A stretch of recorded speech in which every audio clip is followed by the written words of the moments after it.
Hi everyone!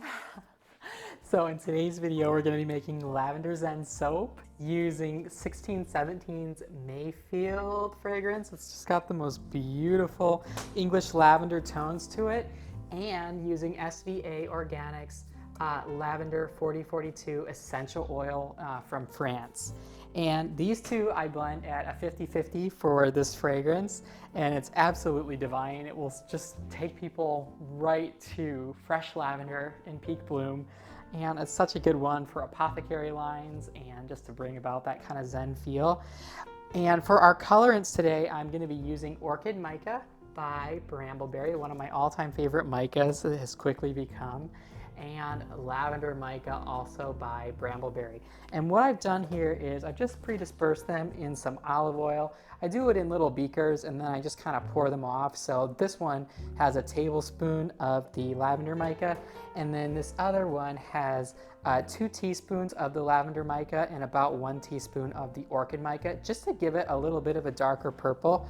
And then in our main pot, we're going to be using our titanium dioxide, which I have pre-dispersed in some water, and that just helps me to avoid those titanium dioxide spots in the soap.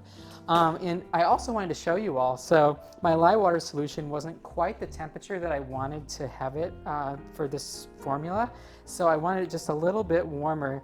And the way that I do that is I take my Bunsen burner and I take a Pyrex and just put a little bit of water in the bottom of the Pyrex here. You can see that, and put this on a very low setting, and what it'll do is just gradually raise the temperature of that sodium hydroxide, the lye water solution. And I absolutely love this method. It's worked really effectively for me. That steam just kind of rises from the burner and it gradually will raise the temperature of this. Now these containers I do just pick up at Dollar Tree. You can use anything that is going to be recycling code 2 or a 5. Those are going to be your lye safe plastics. But I love these in particular. Katie Carson actually introduced me to them. I absolutely love them because they are have a nice lid on there that you can screw shut, and it's a real game changer for me because then I can make lots of different lye water solutions and pre-batch them and all that good stuff. I'm not really using any other additives today besides our sodium lactate. Got about 43 grams of that in our lye water solution. Oh, what we do have in here that I wanted to mention is Tussah silk fibers and also 2 tablespoons of organic cane sugar. And the cane sugar is just going to add to, it's going to boost the lather, and the Tussah silk will just add kind of a silkier feel overall to the soap. But this recipe is my current favorite of the ones I've formulated, and I will also have it in the description box if any of you soapers want to try it out. It does use the mango butter and the shea butter, so it will kind of move on you a little bit, but just kind of learn to work with it. So my oils are at a temperature of 85 degrees, and then my lye water solution is at 90.8, and I like to have these within 10 degrees of each other if possible. And then I'm gonna just do a hanger swirl today, and then I'm gonna do a mica drizzle on the top. Just got a little bit of olive oil in here and some of that mica from Brambleberry that I'm gonna just be kind of drizzling with this pipette onto the top of my soaps, and then just going through with a chopstick. Just try to get a little bit of kind of fun tops on these. But anyways, I'm going to be adding my lye water solution, blending this to an emulsion, and then I will be hand stirring in my fragrance as I always like to do, and then breaking off my batter. This fragrance is pretty well behaved. Lavenders will accelerate just a teeny bit on you, but in general, I found that this combination is pretty well behaved.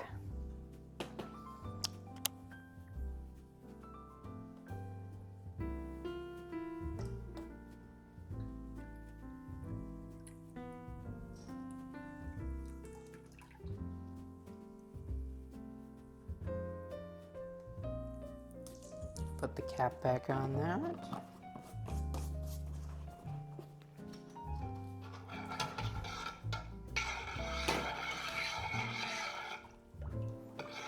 And just going to use a combination of pulsing my stick blender and this spatula here to get this to an emulsion.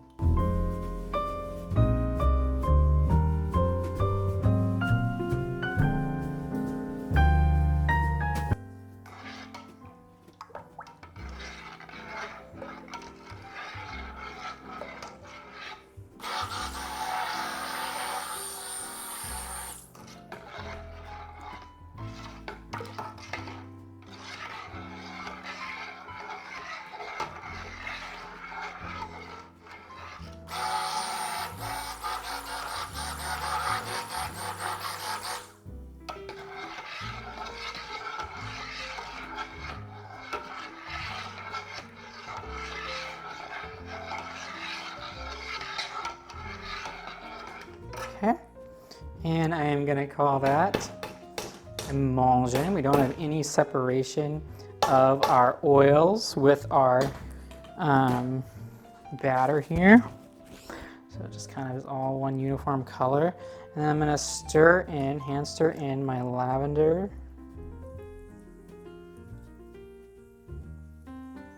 Oh my gosh, that 1617 fragrance just, oh my gosh. With the lavender 4042, I'm telling you all, it is divinity.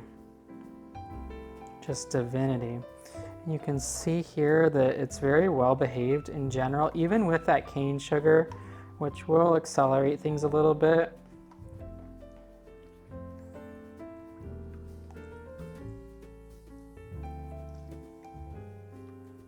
I just wanted to try out my formula here without too many crazy additives at first, because this is still one of my very first batches that I've made with this favorite formula of mine. Okay, I'm gonna break off our batter here. So I've got my purple number 1, and then I just kind of stir it in.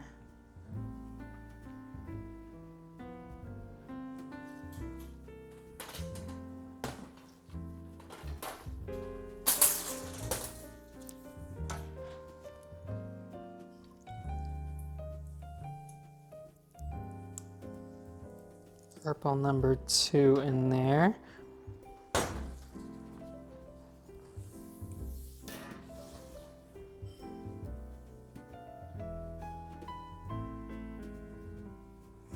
And you could probably use a whisk for this, but I find with the colorants pretty dispersed like this, the micas incorporate really well and I don't get any clumping in general, but I did definitely get clumping when I used to not pre-dissolve them.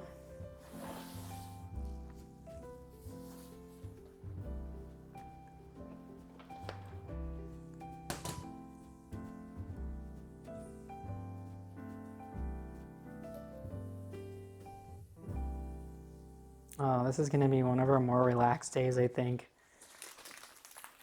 Give my titanium dioxide a nice shake here. And I'm just going to give a squirt into our main pot. And the water that I use is going to be in addition to the water in my soap batch. I don't account for that, but I do soap with a water discount, and just having that little bit of extra water I don't find is enough to create glycerin rivers in general. But what it does do is give me that really impeccably blended titanium dioxide, and most of my earlier soaps did not have that because I because I really didn't know how to get it to incorporate well. So I struggled for so many batches with that, but so you can all see we are just getting to a light trace here, and absolute beauty, and the smell through my kitchen area is so divine. I'm gonna give these pictures just another quick little stir here, making sure I go all the way around on the edges. I'm gonna grab my 6-pound Winston and Walter molds. You will see on the one mold that the silicone liner is definitely seen its day, but I've had it for like 3 years, so I made a lot of soap with it. And I know I could just like purchase another silicone liner too without having to buy a whole new mold, but just so you can see, this one's newer. I just got this one a couple months ago. The silicone liner is much more intact. Okay, I'm gonna pop my stick blender, the head of my stick blender, into the sink here.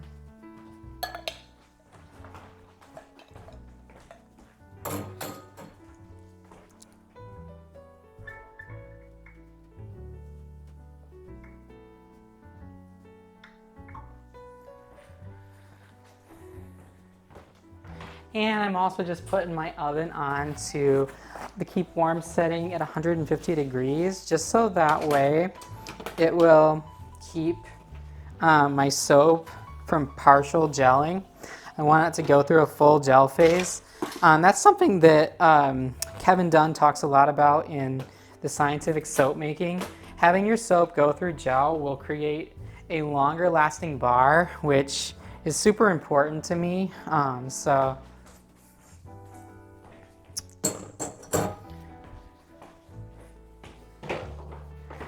And it will also create a firmer bar overall, which is also important to me. So two really good things that you get, but sometimes soap won't gel very easily, or it'll partial gel and you'll get that kind of ring, and I'm not a big fan of that. So I'm gonna start these off with some white. Let's get a base kind of layer going here. It's hard for me to fit everything on this table. I used to make these on my counter, but I'm trying to just stick to this one table because of the fact that I don't really want soap batter getting on the counter, if at all, you know, avoidable. Just because the pH of this stuff is basically still at a 14 at this point when you're making the soap. So just try to avoid that on the counter.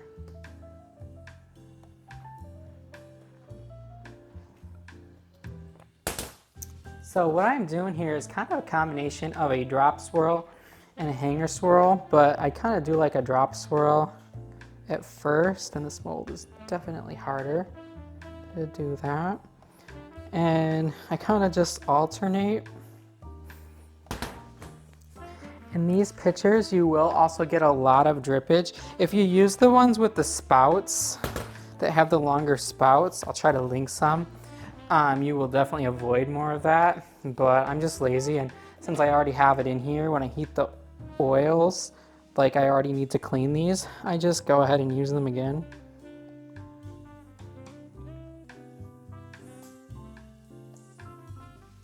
Oop, oh my gosh. I am definitely making a mess.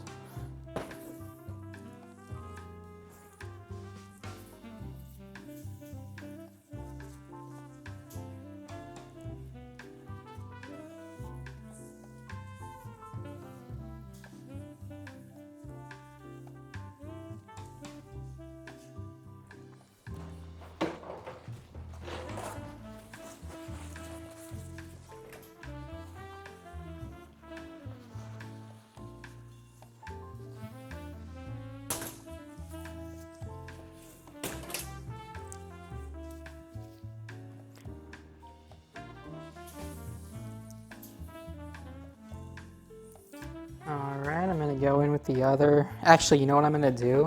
Is I'm gonna do an initial like swirl with this first, which is what I usually try to do. Just kind of go in both directions and kind of random patterns. So I'm gonna go deep, down, and then come up the other way. And I usually do like one at the base, and then I'll do another one for the top portion. That's just kind of my process, because my batter will start setting up, just because I still consider myself a fairly new soap maker, but my soap batter starts thickening, and I like to get that nice fluid swirl sometimes. Actually, let's do a little white. Oop. Knocking the tripod.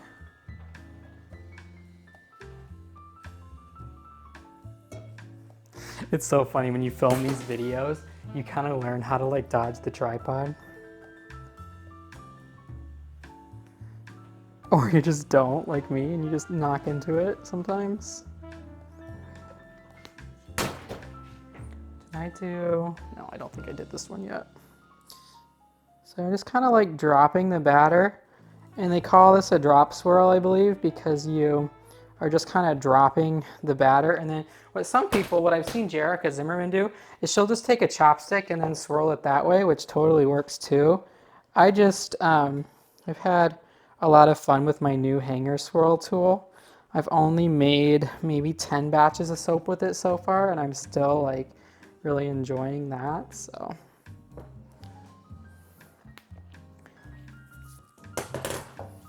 All right, do a little white here.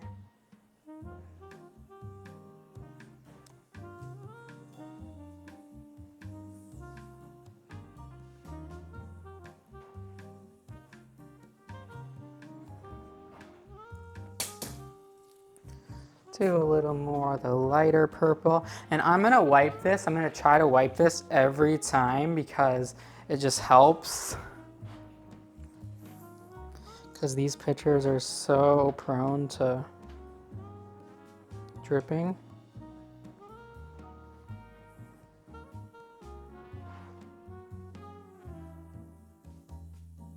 Okay. Again, just keeping those paper towels right by. I actually have a paper towel rack that I got on Amazon that I keep on my wall right where I'm making soap. And I'm telling you all, it is such a lifesaver because I wanted a separate one since my soap studio's in the kitchen. I didn't want one that was like the same as what I use when I'm, you know, making cookies or pasta. Okay. Let's do one more here with this.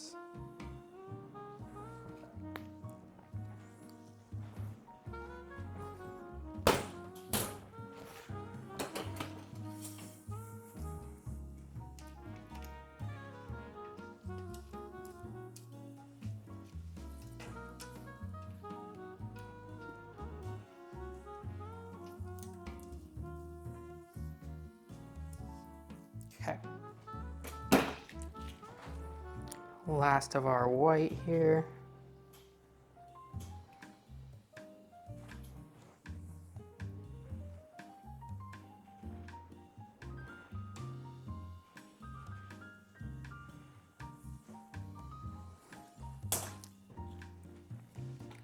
And I like to keep separate spatulas for all my colors, just so that way they will stay separated.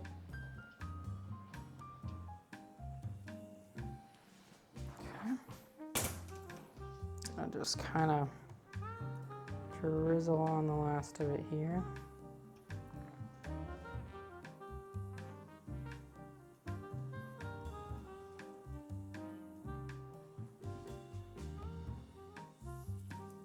Get every last bit out of my pot.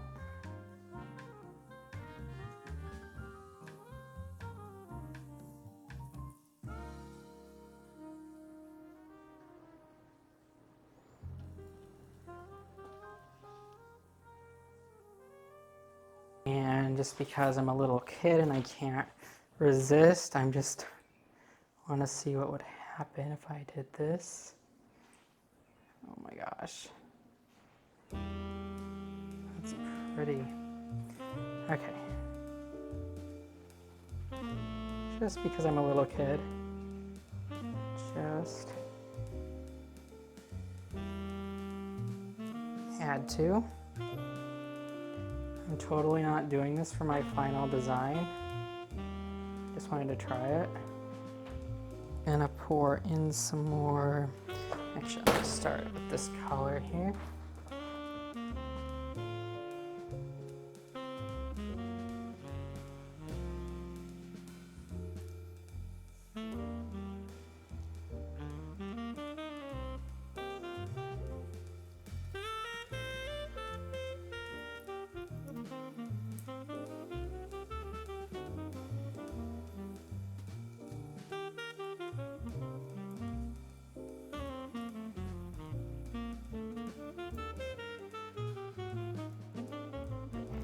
All right, and I want to get every last bit.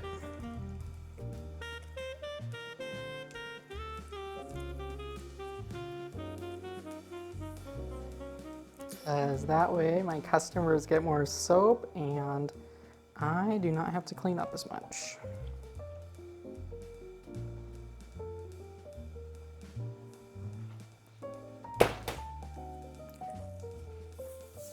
The last color here.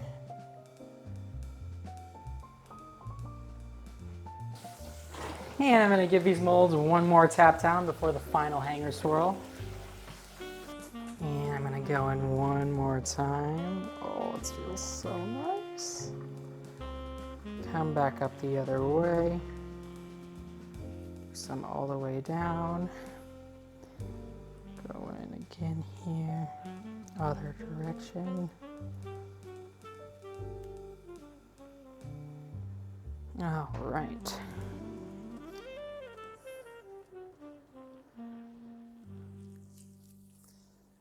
And I'm going to give these another tap down on the floor.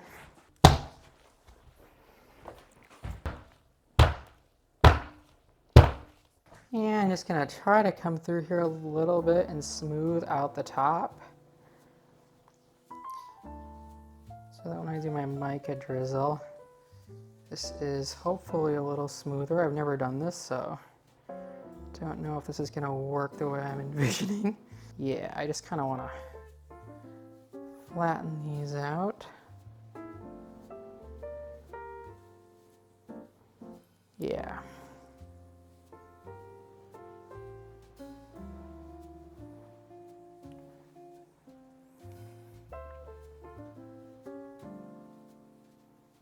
Okay, something like that.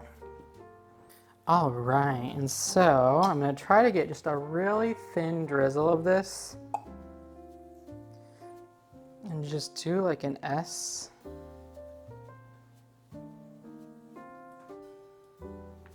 Yep, and just a real, trying to be as thin as I can.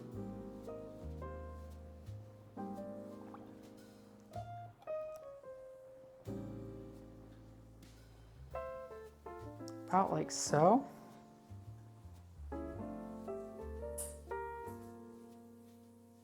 Something like that. And then I am going to go through with my chopstick. I'm gonna wipe this guy off. And try going like this.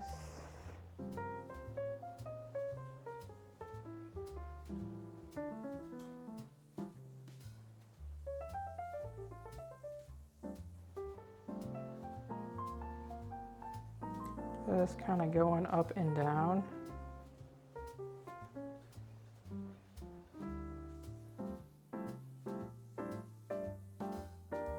Like so.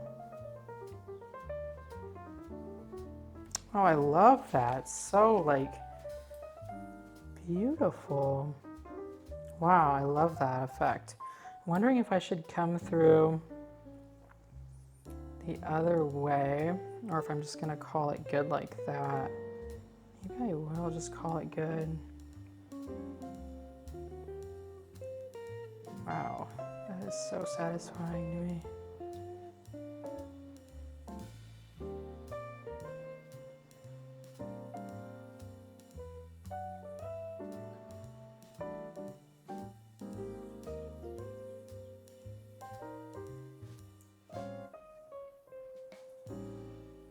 Gorgeous. Oh, I love that. I go one more time through this thicker part here.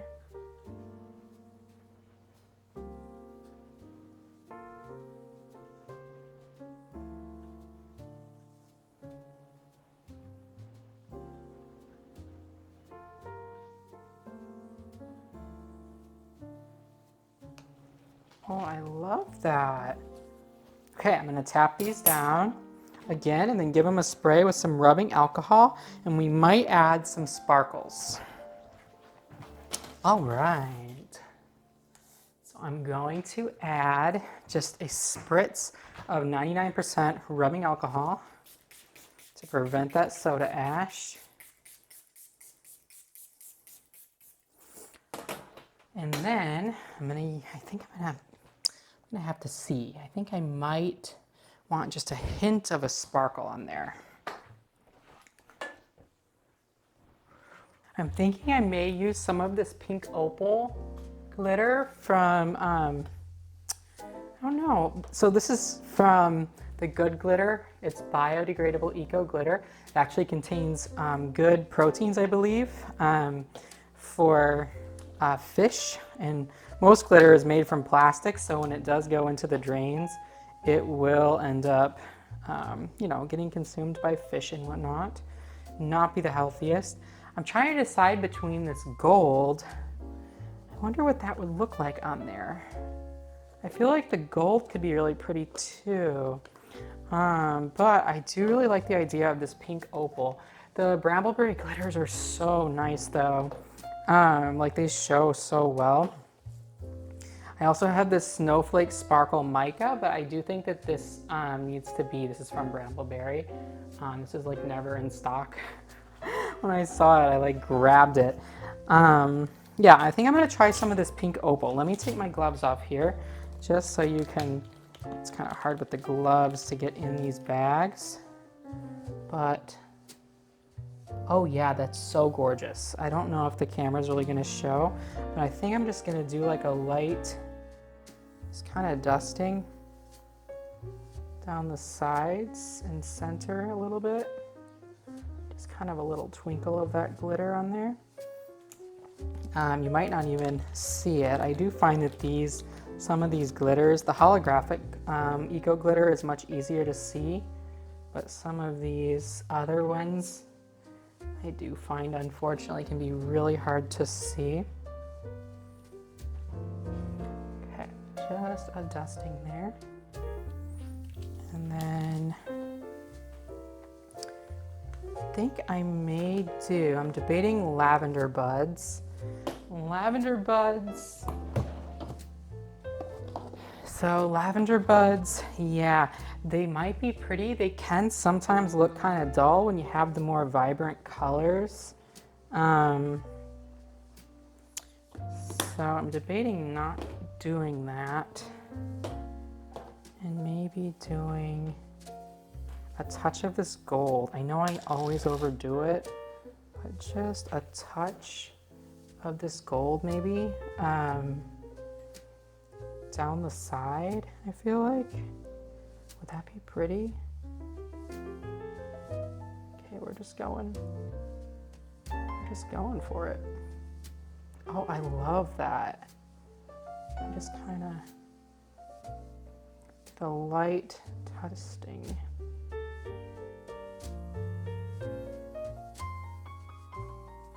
Oh, I love that. It's subtle, but just kind of gives that beautiful adult-like glitter. Oh, I'm obsessed. I'm gonna do one more spray of rubbing alcohol, and then I'm gonna pop these in the oven so that they go through a complete gel phase.